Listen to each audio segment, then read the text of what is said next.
আসসালামু আলাইকুম। কানিজ ফাতেমা লোপা স্বাগত জানাচ্ছি এনটিভির সকালের খবরে। ক্রাউন সিমেন্ট শিরোনাম দেখছিলেন, নিয়ে যাচ্ছি পুরো খবরে।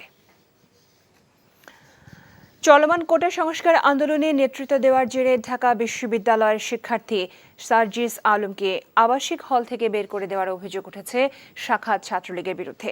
তবে সাধারণ শিক্ষার্থীদের আন্দোলনের জেরে প্রায় 2.5 ঘণ্টা পর তাকে হলে ফেরান প্রশাসন। বৃহস্পতিবার মধ্যরাতে বিশ্ববিদ্যালয়ের অমর 21 হলের সামনে এই ঘটনা ঘটেছে। এদিকে বৃহস্পতিবার সকাল থেকে সরকারি চাকরিতে কোটা বাতিলের দাবিতে টানা তৃতীয় দিনের মতো শাহবাগ মোড় অবরোধ করে বিক্ষোভ করেছে ঢাকা বিশ্ববিদ্যালয়ের শিক্ষার্থীরা। একই দাবিতে বিক্ষোভ হয়েছে দেশের অধিকাংশ বিশ্ববিদ্যালয়গুলোতে।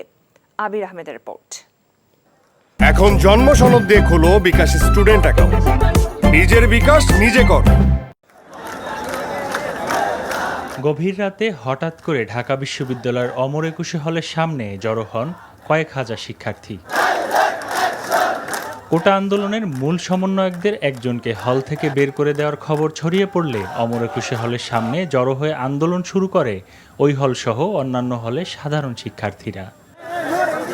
তবে ভুক্তভোগী শিক্ষার্থী জানায়, বিভ্রান্তকর তথ্য ছড়িয়ে দিয়ে হল থেকে বের করার চক্রান্ত করে তাকে রাজনীতি শিকার বানানোর অপচেষ্টা করা হয়েছিল। হলের একাধিক ক্যান্ডিডেট বলেছে যে ছাত্রলীগের হাইকমান্ড থেকে এরকম নির্দেশনা এসেছে আমি যেন আজকের মধ্যে হল ছেড়ে যাই, কারণ আমি ঢাকা বিশ্ববিদ্যালয়ের যে কোটা সংস্কার আন্দোলন 2024 হচ্ছে এটার সমন্বয়ক প্যানেলের একজন। ছাত্রলীগের হাইকমান্ডের কথা হচ্ছে যে আজকে তাদের সাথে তাদের কোনো কমিউনিকেশনই হয়নি।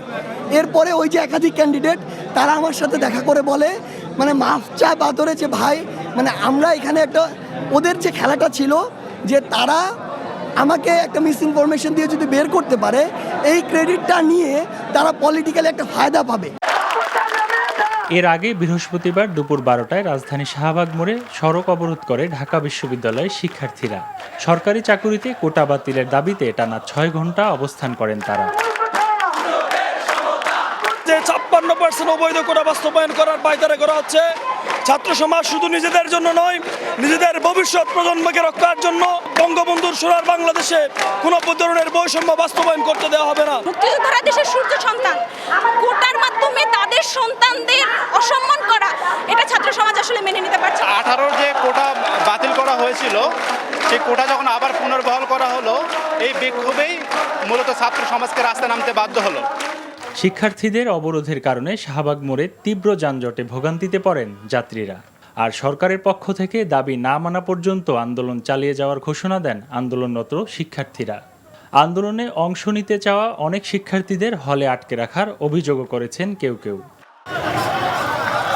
এদিকে কোটা পদ্ধতি বাতিলের দাবিতে ঢাকা আরিচা মহাসড়ক 1 ঘণ্টা অবরোধ করে বিক্ষোভ করে জাহাঙ্গীরনগর বিশ্ববিদ্যালয়ের শিক্ষার্থীরা। এতে সড়কের দুই পাশে তীব্র যানজটের সৃষ্টি হয়। একই দাবিতে ঢাকা চট্টগ্রাম মহাসড়কে অবরোধ করে বিক্ষোভ করেছে কুমিল্লা বিশ্ববিদ্যালয়ের ছাত্রছাত্রীরাও। এছাড়া কোটা বাতিলের দাবিতে বরিশাল জগন্নাথ ও ইসলামী বিশ্ববিদ্যালয় সহ অন্যান্য বিশ্ববিদ্যালয়ের শিক্ষার্থীরা সড়ক অবরোধ করে বিক্ষোভ করেছে। আবির আহমেদ, এনটিভি নিউজ, ঢাকা।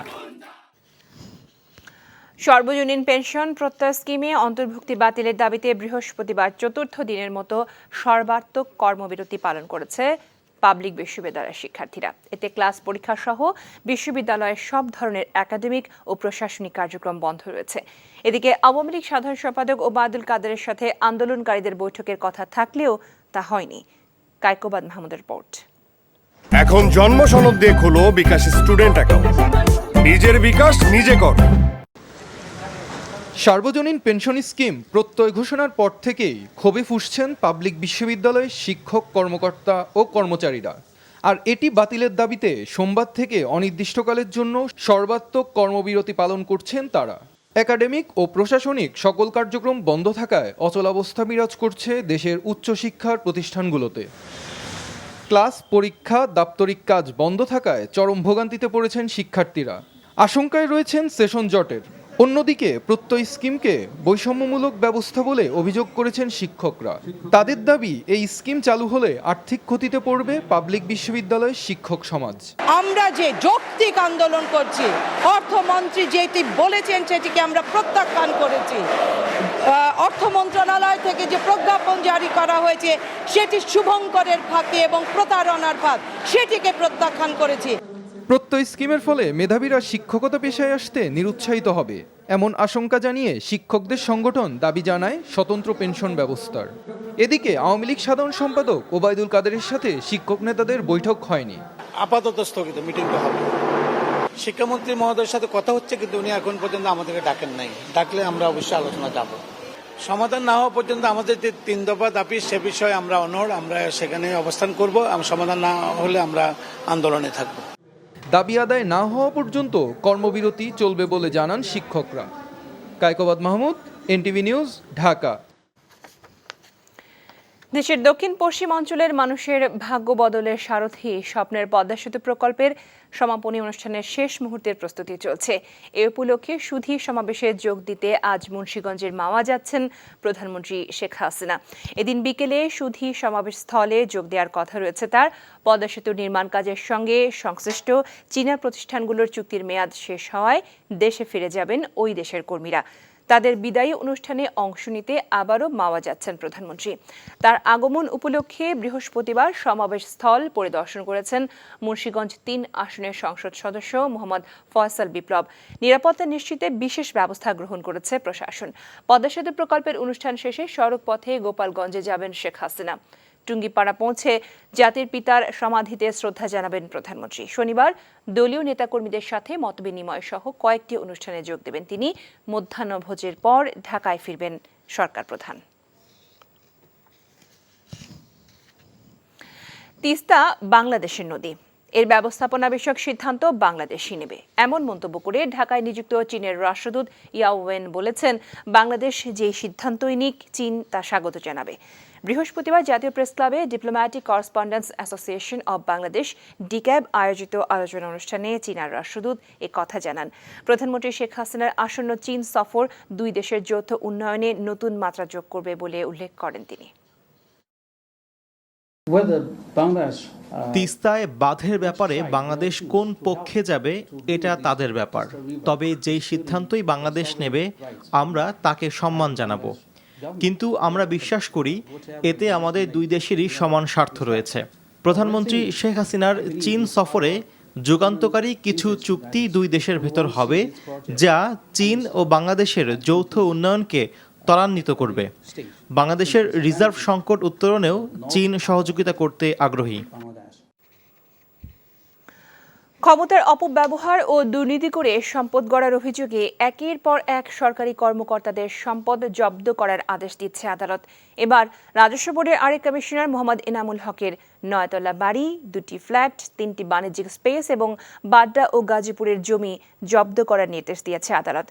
তদন্তে রাজস্ব কর্মকর্তা মতিউরের আরও 866% জমির সন্ধান পেয়েছে দুর্নীতি দমন কমিশন। আর খামারবাড়ি ও মৎস্য ঘের সহ সাবেক আইজিপি বেনজিরের 25 একর জায়গা জিম্মায় নিয়েছে বান্দরবান জেলা প্রশাসন। বিস্তারিত জানাচ্ছেন শফিক শাহিন। এখন জন্ম সনদ দিয়ে খোলো বিকাশ স্টুডেন্ট অ্যাকাউন্ট। নিজের বিকাশ নিজে কর।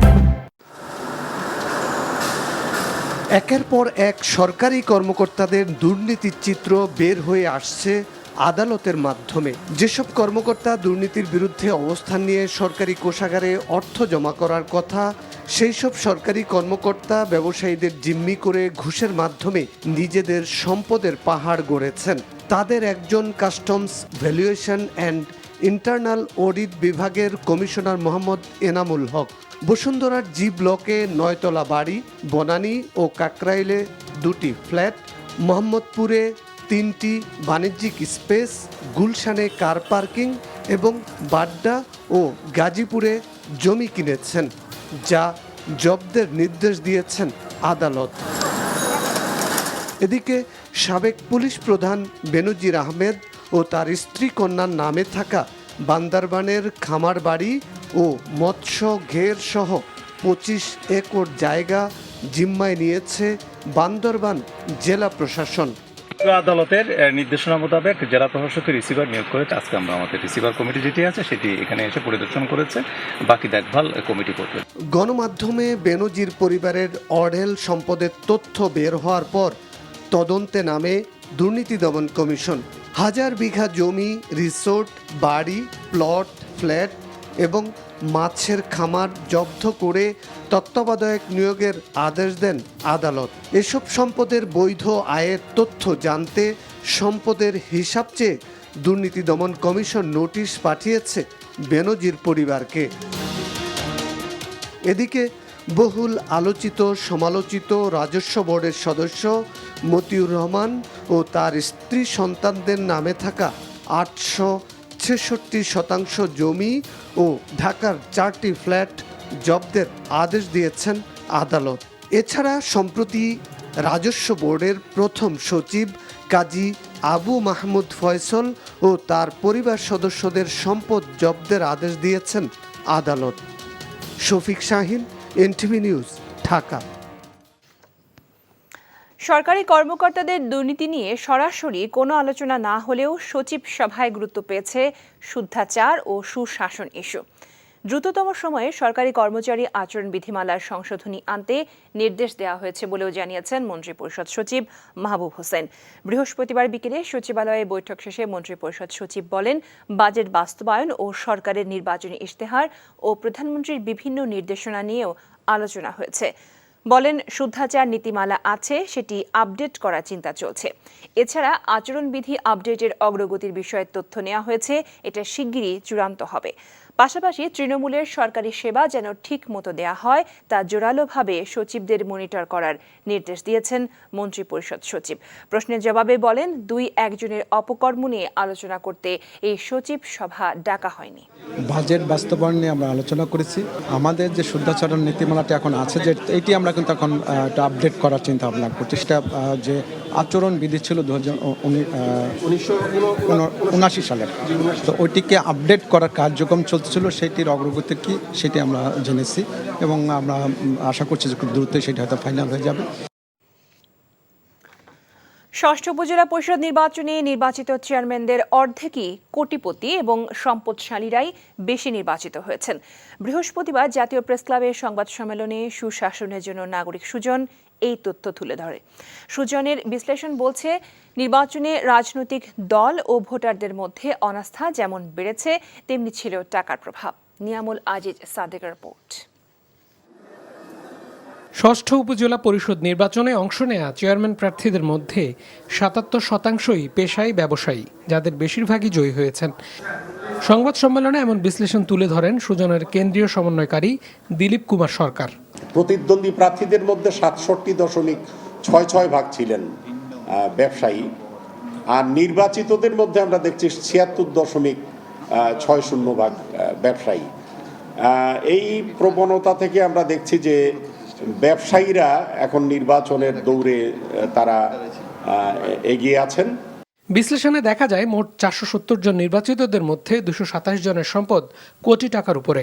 বিজয়ীদের মধ্যে 33.44% ঋণ গ্রহীতা এবং 89.15% ক্ষমতাসীন দলের।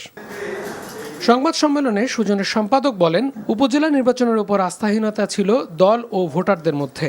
উপজেলা নির্বাচন হয়েছে, একতরফা নির্বাচন হয়েছে এবং এই একতরফা নির্বাচনে বিরোধী দল বর্জন করেছে এবং একই সাথে আমাদের যে ভোটাররাও তাদের অনীহা প্রদর্শন করেছে, কারণ ভোটার উপস্থিতি ছিল, যে যা বলা হয়েছে তা ছিল কিনা এই যে 30%, 40% এই পর্যায়ের এবং 50% নয়। পলিসি রিসার্চ ইনস্টিটিউটের পরিচালক আহসান এইচ মনসুর বলেন, উপজেলা চেয়ারম্যানদের ক্ষমতা নেই, বাজেটও অপ্রতুল। এদিকে মনোযোগ দিতে হবে সবার আগে। ক্ষমতাটা হচ্ছে উপজেলা নির্বাহী ইউনিয়নের হাতে এবং জেলা লেভেলের ডিসির হাতে। জেলা পরিষদ চেয়ারম্যানের হাতে কিন্তু কোনো ক্ষমতা নাই। উপজেলা পরিষদের আর্থিক সক্ষমতা নাই, এই জায়গাটা তো জোর দিতে হবে। অর্থাৎ অ্যালোকেশন অফ রিসোর্সগুলো তাদের হাত দিয়ে বরাদ্দ করতে হবে। এটা শুধু ওই বরাদ্দ নয়, যে কিছু কিছু ক্ষেত্রে। সুজনের মতে, নির্বাচন কমিশন নিয়ম রক্ষায় নির্বাচন করে যাচ্ছেন, যেখানে জনমানুষের আশা আকাঙ্ক্ষার প্রতিফলন কম। Niamul Aziz Sadek, NTV news, Dhaka. প্রধানমন্ত্রী শেখ হাসিনার চীন সফরে মহেশখালী থেকে আরেকটি গ্যাস পাইপলাইন, 2টি SF FSRU কেনা সহ বিদ্যুৎ খাতে 6টি প্রকল্পে $1 বিলিয়ন অর্থ সহযোগিতা পাওয়ার বিষয়ে কাজ চলছে বলে জানিয়েছেন বিদ্যুৎ ও জ্বালানি প্রতিমন্ত্রী নসরুল হামিদ। বৃহস্পতিবার দুপুরে সচিবালয়ে সংবাদ সম্মেলনে এসব বলেন তিনি। এছাড়া নবায়নযোগ্য জ্বালানি থেকে উৎপাদিত 40 মেগাওয়াট বিদ্যুৎ পেতে আগামী মাসে নেপালের সাথে চুক্তি হবে বলেও জানান মন্ত্রী। ডলারের দাম স্থিতিশীল থাকলে পরিকল্পনা মতো গ্যাস ও বিদ্যুৎ খাতে অনেক কিছু করা সম্ভব বলে এক প্রশ্নের জবাবে জানান প্রতিমন্ত্রী। এছাড়া এ মাসে 15-16 তারিখের মধ্যে গ্যাস ও 3-4 দিনের মধ্যেই বিদ্যুৎ পরিস্থিতির উন্নতি হবে বলেও জানান নসরুল হামিদ। আরেক প্রশ্নের জবাবে প্রতিমন্ত্রী জানান বছরে 4 বার বিদ্যুৎ ও প্রতি মাসে গ্যাসের দাম সমন্বয় করা হবে। গভীর সমুদ্রে গ্যাস উত্তোলনে অর্থাৎ অফশোর বিডিংয়ে অনেকে আগ্রহ দেখানোয় সেপ্টেম্বরের পরও সময় বাড়ানো হতে পারে। চট্টগ্রামে নবনির্মিত এলিভেটেড এক্সপ্রেসওয়ে নির্মাণ ত্রুটি পরিদর্শন করেছে গণপূর্ত মন্ত্রণালয় গঠিত সংসদীয় উপকমিটি। এ সময় অভিযোগের কিছু সত্যতা পাওয়া গেছে বলে জানিয়েছেন কমিটির কর্মকর্তারা। তবে অভিযোগ অস্বীকার করেছেন প্রকল্প পরিচালক। চট্টগ্রাম থেকে আরও জানাচ্ছেন শামসুল হক হায়দরি, ক্যামেরায় ছিলেন সুমন গোস্বামী। সকালে এলিভেটেড এক্সপ্রেসওয়ে পরিদর্শন করেন সংসদ সদস্য এম.এ. লতিফের নেতৃত্বে গঠিত সংসদীয় উপকমিটি। এ সময় তার সাথে ছিলেন কমিটির অপর 2 সদস্য ও প্রকল্প পরিচালক সহ সংশ্লিষ্ট কর্মকর্তারা। পরিদর্শন শেষে সাংবাদিকদের সাথে আলাপকালে কাজের মান নিয়ে অসন্তোষ প্রকাশ করেন উপকমিটির সদস্যরা। যাদের ভুল ত্রুটি হয়েছে তাদের বিরুদ্ধে ব্যবস্থা নেওয়ার জন্য অবশ্যই আমাদের রিপোর্টে থাকবে। আর যে সমস্ত ক্র্যাকের কথাগুলো আসছে আমরা স্বচক্ষে দেখেছি, আমরা বিশেষজ্ঞ নিয়োগ করব। গত বছরের 14 নভেম্বর প্রধানমন্ত্রী শেখ হাসিনা ভার্চুয়ালি মেয়র মহিউদ্দিন চৌধুরী এক্সপ্রেসওয়ের উদ্বোধন করেছিলেন। নানা ত্রুটিতে সড়কটিতে যানবাহন চলাচল শুরু না হলেও অভিযোগ অস্বীকার করেন প্রকল্প পরিচালক।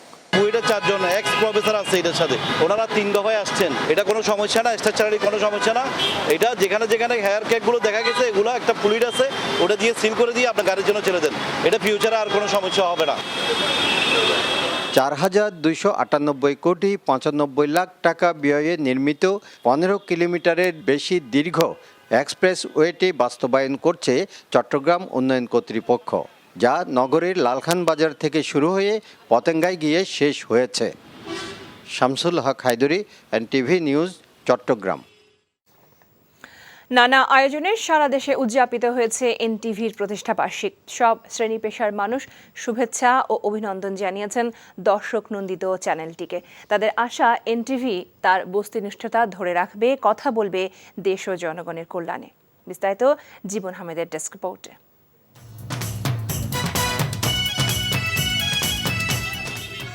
হাঁটি হাঁটি পা করে 21 পেরিয়ে 22 বছরে পা রাখল দেশের জনপ্রিয় স্যাটেলাইট টেলিভিশন চ্যানেল এনটিভি।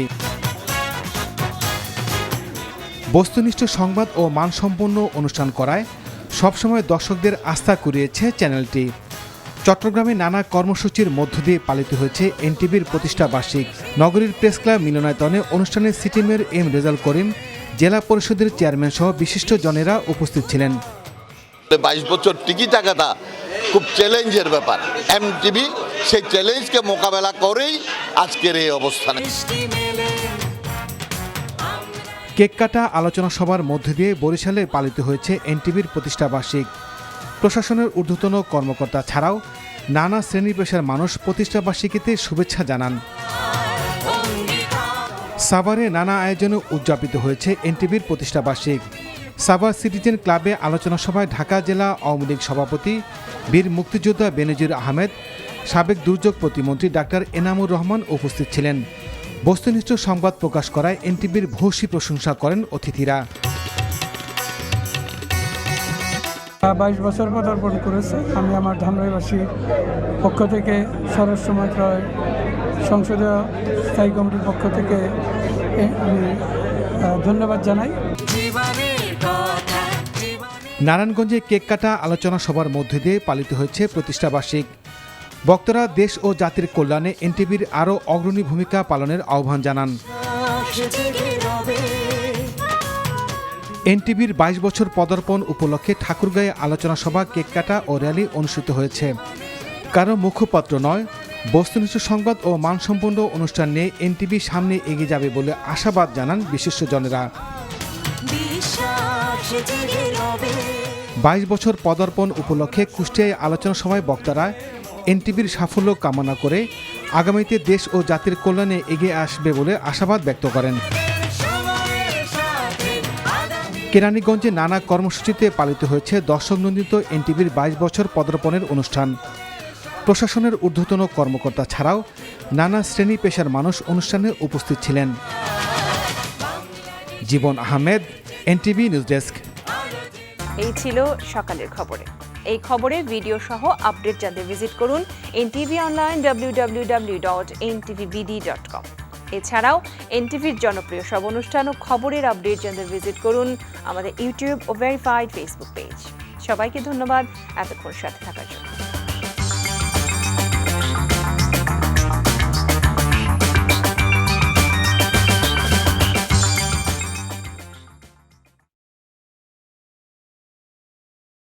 ভাই সিদ্ধান্ত লই হেলাইছে বিয়ার কাম সারি হেলাই কি এখন আন্নের লাগো এবারিত মাসের 20 দিন ছাগল খান ফ্রি। আলহামদুলিল্লাহ বিয়া হয়ে গেছে।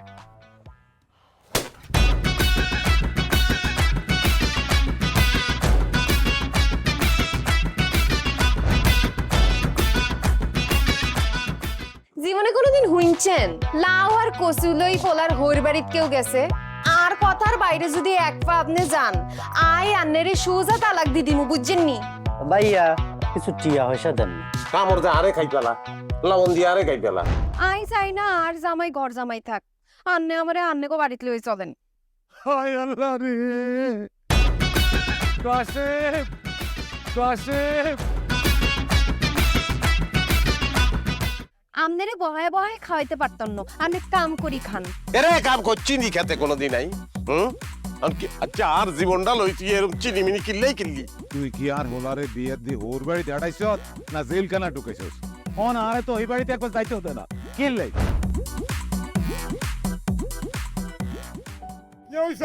আরে তোর কথা কইতে কইতে অজ্ঞান হচ্ছে, অন জ্ঞানে ফিরেন না। আব্বা আরে আব্বা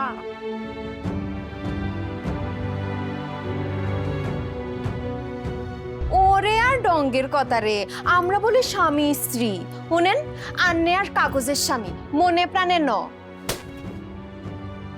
সরি আন্নে কালকে ও লাইগারে এতিমের লাইন হারাইতে চলে গেছেন, এত রান্না টিয়া পয়সা ক্যাশ কিচ্ছু দিয়ে যান না। ভাই আর আব্বুর লাগে একবেলা কথা কইছেন না হাইলে কলজা হাঁড়ি মরি যাইও ভাই। ব্যাকের লই মিলিমিশি কেমনে থাকুন যায়, কেমনে শান্তিতে থাকুন যায়, বাইসের কোনোদিন নাই। তুই ঠিকই কইছিস বাজে, ঠিকই কইছিস। তুই আয়সার লোকে করি আয় আর কোনো দিকে চাইবার সুযোগ হয় না, কোনোদিন ভাবিও না। অথচ মানুষ এই দুনিয়াতে বাঁচতে গেলে আরো যে মানুষ লাগে সেটা তো আমি জানতাম না।